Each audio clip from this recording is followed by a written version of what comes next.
Over the years there have been numerous reports of break-ins and UFO sightings. Interestingly, these incidents seem to coincide with a specific time of year. During this period, many individuals have reported instances where their children have interacted with strangers while out shopping. The encounters have varied greatly in terms of the resulting emotions experienced by the children involved. On one end of the spectrum, some youngsters have been left feeling perplexed and intrigued by their encounters, while others have been filled with joy and excitement.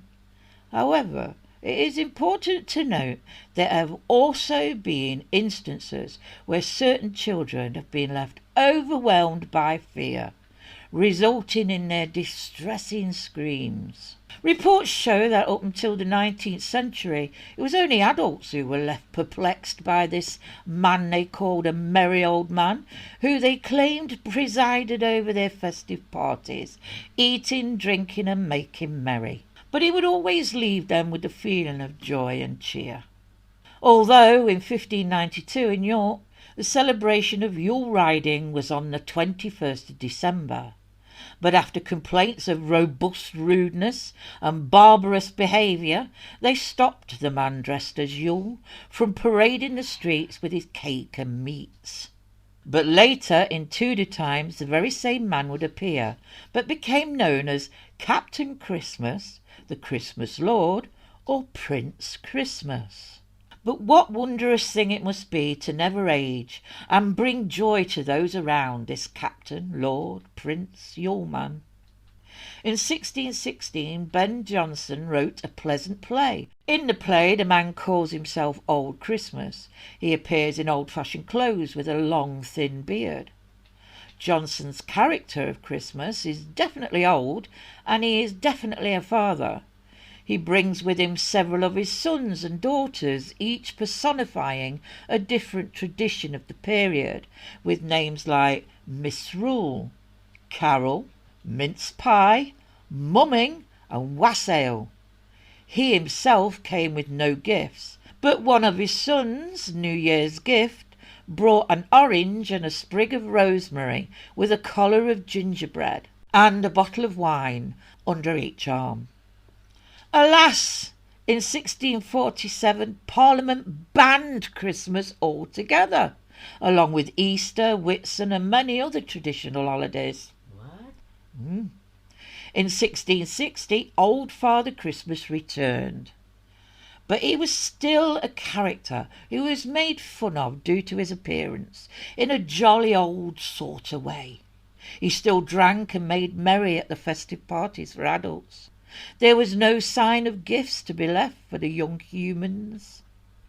By the 19th century, he was seen something similar to the depiction of the ghost of Christmas present in Dickens's Scrooge.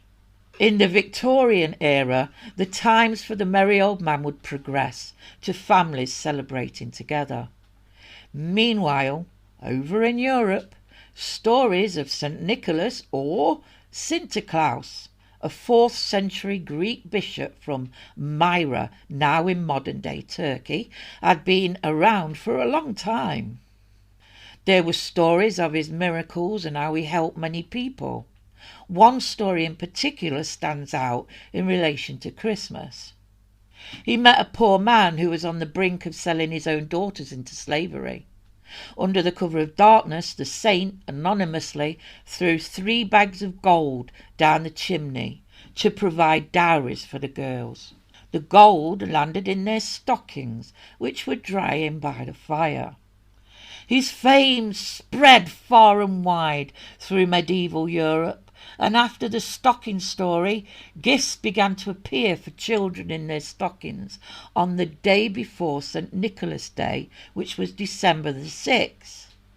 Markets became popular in the Netherlands, and toys were made and sold. Men dressed in red clothes depicting the bishop St. Nicholas. And the legend of the man dressed in red dropping down a chimney and leaving gifts was born. Then came Clement Clarke Moore in 1823, who depicted the jolly old man in his poem The Night Before Christmas. Saint Nick got his bushy beard and a whole herd of magical flying reindeer. His appearance was decidedly not that of a Dutch bishop. Instead, he was a right jolly old elf, with clothes all tarnished with ashes and soot, twinkling eyes, merry dimples, and a beard as white as snow. And once the wonderful jolly old man had been spoken of, his reason for being was well and truly established.